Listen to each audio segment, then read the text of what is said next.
India Zimbabwe 4వ T20 toss గెలిచిన India ముందు బౌలింగ్ ఎంచుకుంది.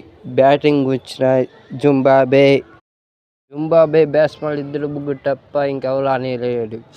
జింబాబ్వే మొత్తం 152 కొట్టింది, 7 వికెట్లు కోల్పోయింది. ఇంకా ఇండియా టార్గెట్ 153 కొట్టాలి. బ్యాటింగ్ వచ్చిన శుభ్మన్ గిల్, జైస్వాల్ ఓపెనింగ్ షాట్ అలా కొట్టాడు.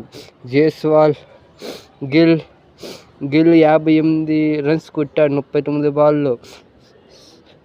జైస్వాల్ 53 బాళ్ళకి 93 కొట్టాడు. జైస్వాల్ ఇండియా 10 వికెట్లకు ఘన విజయం సాధించింది.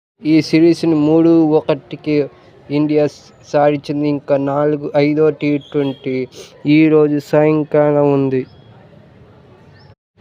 5వ టీ20 గెలిచి 4-1తో ఇండియా కప్ని గెలవబోతోంది సిరీస్ని.